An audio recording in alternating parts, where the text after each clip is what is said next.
belum jam 3. Pertama itu pendahuluan. Teori kongruensi digagas pertama kali oleh Carl Friedrich Gauss pada tahun 1777 sampai 1855. Ia dikenal pangeran matematika dari Jerman dan dipandang sebagai matematikawan terbesar abad ke-19 yang setara dengan Archimedes dan Isaac Newton.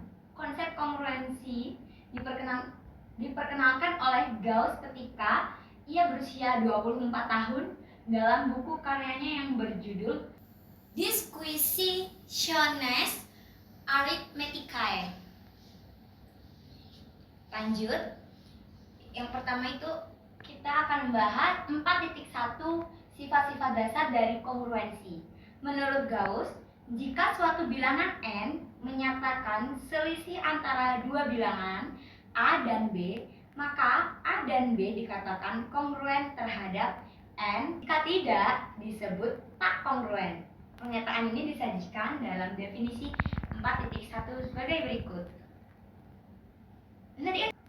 Definisi 4.1, misalkan n adalah suatu bilangan bulat positif tetap, dua bilangan bulat a dan b dikatakan kongruen modulo n, disimbolkan dengan a kongruen b modulo n jika n membagi a dikurang b. Dengan kata lain, a dikurang b sama dengan k dikali n untuk suatu bilangan bulat k. Definisi 4.1 contohnya yaitu 24 kongruen dengan 3 modulo 7. Sebab 24 dikurang dengan 3 adalah 21, di mana 3 dikali dengan 7. Atau ditulis 7 dapat membagi 21 atau habis dibagi dengan 21.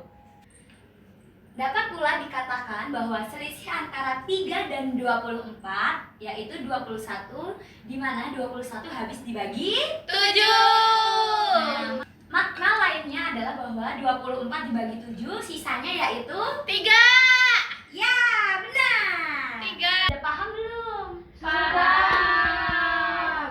Paham. Nah, kalau sudah paham kita lanjut ya. Oke. Pertama itu teorema 4.1. Untuk sembarang bilangan-bilangan bulat a dan b, a kongruen b modulo n jika dan hanya jika a dan b bersisa bilangan bulat non negatif yang sama ketika dibagi n. Contohnya teorema 4.1. Negatif 31 kongruen dengan 11 modulo 7. Hubungan ini benar sebab negatif 31 bersisa 4 jika dibagi dengan 7. Dan 11 pun bersisa 4. Hal ini bisa ditulis sebagai negatif 31 sama dengan negatif 5 dikali 7 yang hasilnya Negatif 35 ditambah dengan 4, yaitu sisanya. Ya. Dan 11 itu adalah hasil perkalian dari 1 dikali 7 Ditambah 4. 4 itu sebagai Sisa. ya. Lanjut ke teorema 4.2. Enggak cerah. Misalkan n lebih besar daripada 1, a, b, c, dan d adalah bilangan-bilangan bulat sembarang, maka berlaku sifat-sifat berikut. Yang pertama ada a kongruen dengan a dirinya sendiri modulo dengan modulo n. Contohnya itu misalnya ada a sama dengan 2. Misal a sama dengan 2, maka a kongruen dengan a modulo n. Kita n-nya misalkan 5. Jadi a ini 2 kongruen dengan 2. ya, karena dia dirinya sendiri modulo 5. ya. Aduh.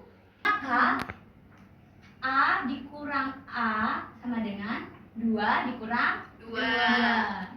sama dengan 0. Jadi berapapun bilangan bulat akan selalu kongruen dengan dirinya sendiri dalam modulo berapapun itu. Yang B, jika A kongruen dengan B modulo N, maka B kongruen dengan A modulo N. Itu dapat disebut dengan sifat simetri. Kita masuk ke contohnya aja ya. Contohnya yang sifat kedua. Misalnya A sama dengan 11, B sama dengan 3, N sama dengan 4. Kita buat ke sifatnya yang B. A kongruen dengan B modulo N. Masukkan nilai A yaitu 11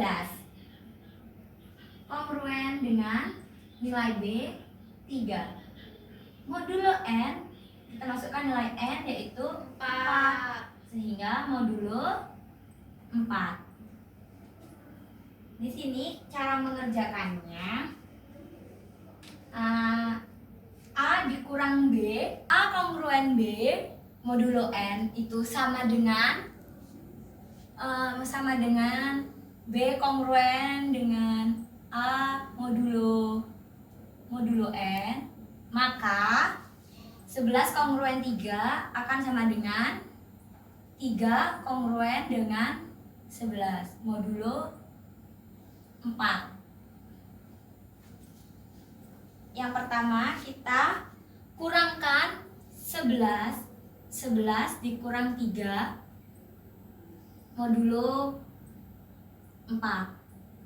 11 dikurang 3 yaitu 8 modulo 4 akan sama dengan 3 dikurang 11 modulo 4, yaitu 3 dikurang 11 negatif 8 modulo 4. Maka A min B sama dengan KN dan B min A sama dengan min KN. A min B itu tadi hasilnya adalah 8 modulo 4 dan negatif 8 modulo 4, atau bisa ditulis 4 habis dibagi dengan 8. Yang C, jika A kongruen B modulo N dan B kongruen C modulo N, maka A kongruen terhadap C, yaitu jika A kongruen B modulo N dan C kongruen D modulo N, maka A plus C kongruen B plus D modulo N dan AC kongruen BD modulo N. Yang sifat yang kelima yaitu jika A kongruen B modulo N, maka A plus C kongruen B plus C modulo N dan AC kongruen BC modulo N. Yang keenam atau sifat yang terakhir yaitu jika A kongruen B modulo N, maka A kali K kongruen B kali K modulo N untuk sembarang bilangan bulat positif K.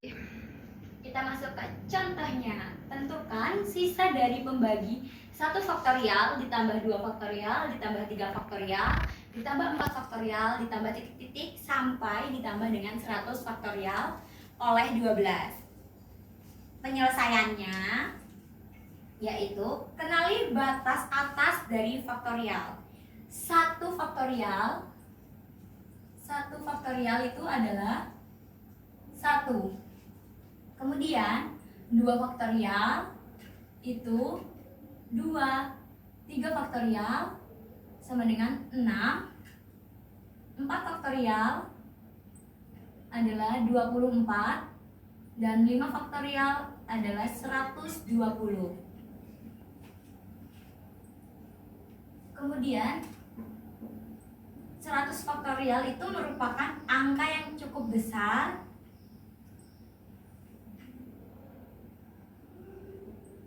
bila dikerjakannya seperti itu. Jadi yang kedua kita cari jika dibagi 12 alias modulo 12 itu berapa sisanya. Kemudian perhatikan sifat membagi 12, yaitu 3 dikali dengan 4.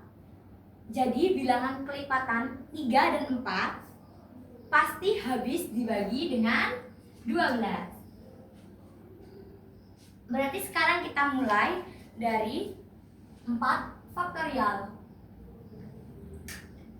Karena 4 faktorial adalah 24. Kita mulai dari 4 faktorial sampai seterusnya. Kok gini ya? Ya. 4 faktorial adalah 4 dikali 3 dikali 2 dikali 1, yaitu 24. Jadinya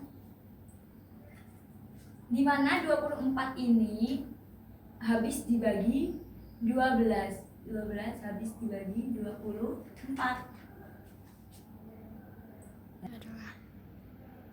Itu 5 dikali 4 dikali 3 dikali 2 dikali 1. Hasilnya 120. Dimana 120 juga habis dibagi dengan 12. Dan seterusnya sampai 100 faktorial. Jadi 4 faktorial sampai 100 faktorial semuanya adalah kongruen dengan 0. Jadi dari 4 faktorial sampai dengan 100 faktorial kongruen dengan 0. Modulo 12. Nah, jadi kan pertanyaannya tadi sisa dari pembagi 1 faktorial ditambah 2 faktorial ditambah 3 faktorial ditambah 4 faktorial ditambah titik-titik ditambah 100 faktorial oleh 12. Itu kita dapat menghitungnya dari 1 faktorial ditambah 2 faktorial ditambah 3 faktorial saja. Karena 4 faktorial ke bawah itu adalah 0. Jadi jawabannya 1 ditambah 2 ditambah 6 adalah 9. Maka sisanya hanya adalah 9 modulo 12. Jadi sisa pembagi dari 1 ditambah 2 faktorial ditambah 3 faktorial ditambah 4 faktorial ditambah titik-titik ditambah 100 faktorial adalah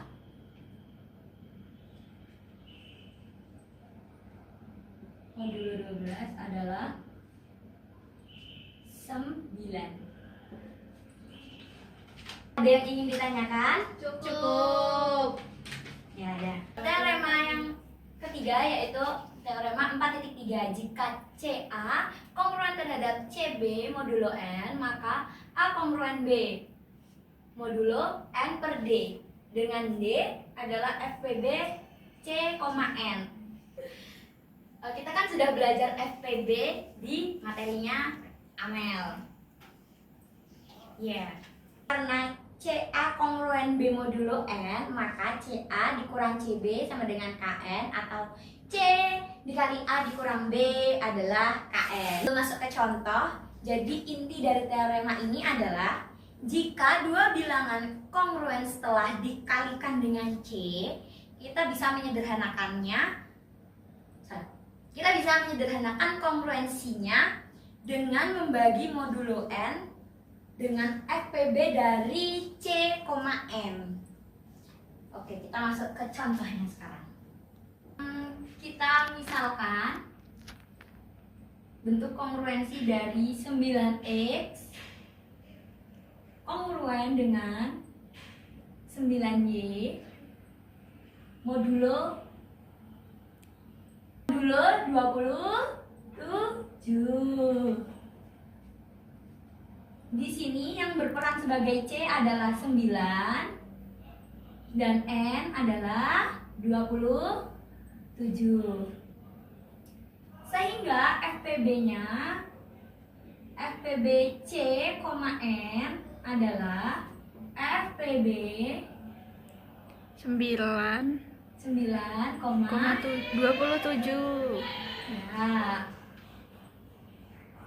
Ya, yaitu FPB dari 9 dan 27 adalah 9. Maka dapat ditulis X kongruen Y modulo 27 dibagi 9, yaitu X kongruen Y modulo 3. ya, benar. Nah, ini tadi contohnya. Apakah ada yang ingin ditanyakan? Tidak. Oke, akibat 1. Jika CA kongruen dengan CB modulo N dan FPB C, N sama dengan 1, maka A kongruen B modulo N. Nya itu jika C dan N relatif prima, kita dapat mencoret C tanpa mengubah modulus seperti di teorema sebelumnya. Kita masuk ke contoh. Kita contoh yang kedua, yaitu 4A kongruen dengan 4B modulus 11. FPB dari C, N adalah FPB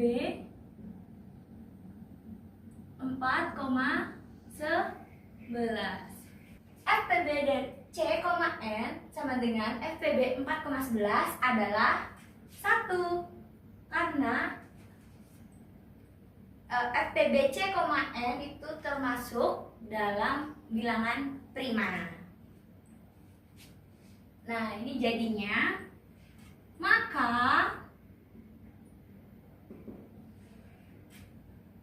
kita tinggal coret yang C-nya ini sehingga menjadi A kongruen dengan B modulo 11, karena tidak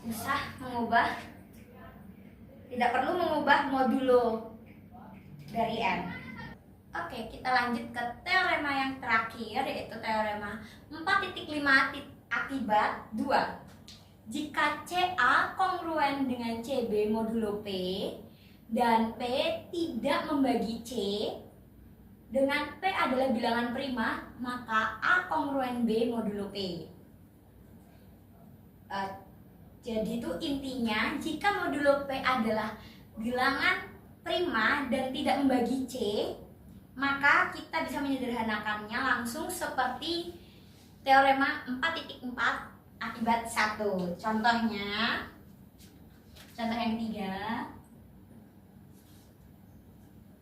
10X kongruen dengan 10Y modulo 17.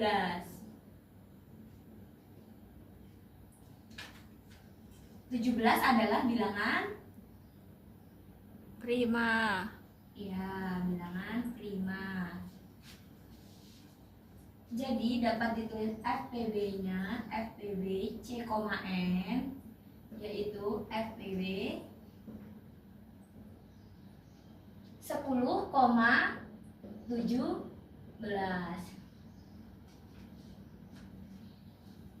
Tadi di teorema 4.4 kita sudah belajar kalau 4.3. Tunjukkan bahwa 53 pangkat 103 ditambah 103 pangkat 53 habis dibagi 39. Caranya yang pertama, karena 39 itu adalah hasil kali dari 3 dikali 13, maka 53 pangkat 103 ditambah 103 pangkat 53 kongruen 0 modulo 3. Yang kedua, 53 pangkat 103 ditambah 103 pangkat 53 kongruen 0 modulo 13. Langkah yang kedua, kita bisa hitung ada 53 pangkat 103 ditambah 103 pangkat 53 kongruen 0 modulo 3 dengan 53 pangkat 103 ditambah 103 pangkat 53 kongruen 0 modulo 13. Kita kerjakan satu-satu. Yang pertama kita kerjakan modulo yang ketiga, modulo 3, yaitu 53 kongruen dengan 2 modulo 3. Dan yang 103 kongruen dengan 1 modulo 3. Kenapa bisa dapat seperti ini? Karena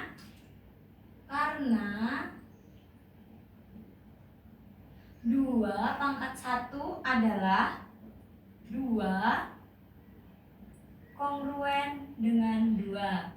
2 kongruen dengan 2 dan 2 pangkat 2 adalah 4 kongruen dengan 1.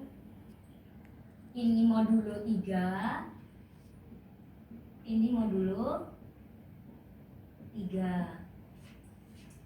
Jadi siklusnya yaitu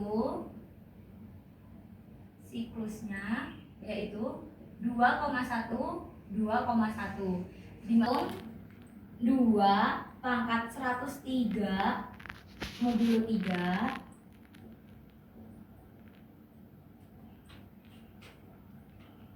karena pangkatnya ganjil, maka 2 pangkat 103 kongruen dengan 2 modulo 3. 2 pangkat 103 kongruen dengan 2 modulo 3. Dan 1 pangkat 53 kongruen dengan 1 modulo 3, maka 53 pangkat 103 ditambah 103 pangkat 53 akan kongruen dengan 2 ditambah 1. Hujan! 2 tambah 1 sama dengan 3 kongruen 0 modulo 3. Nah, ini baru untuk modulo yang ketiga. Ada modulo 13. Modulo 13 caranya sama. Modulo 13 Gak bisa tulis dari sini. Ya. 13. Yaitu 53 kongruen dengan 1 modulo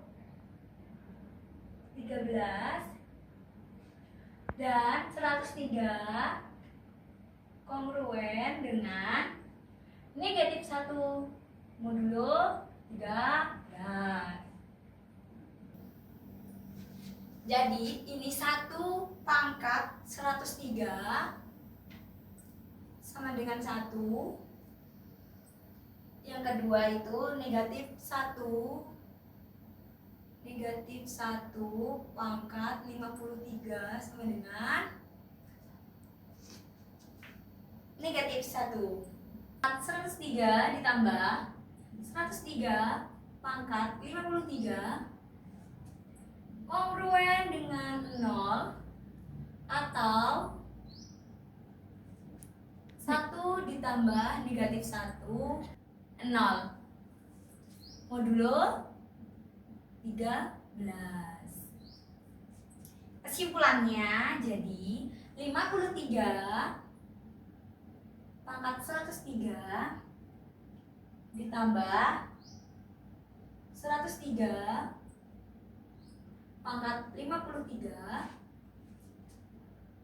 kongruen dengan 0 modulo 3 dan modulo 13. Maka jadi 39 habis dibagi 53 pangkat 103 ditambah dengan 103 pangkat 53. Karena hasilnya adalah 0. Nah, itu tadi materi presentasi tentang teori kongruensi. Apakah ada yang ingin ditanyakan? Cukup. Ya, sekarang kita lanjut ke kuisis. Yeay. Sekarang silahkan login ke kuisis. Oke. Tapi cahayanya Siapa sih namanya? Bagus punya aku sekarang ganti. Kan nama kamu. Kok Yola.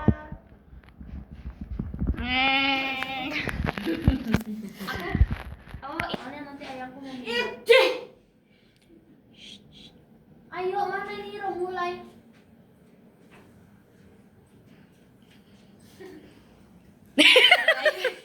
Kak. Dah. 2, 3.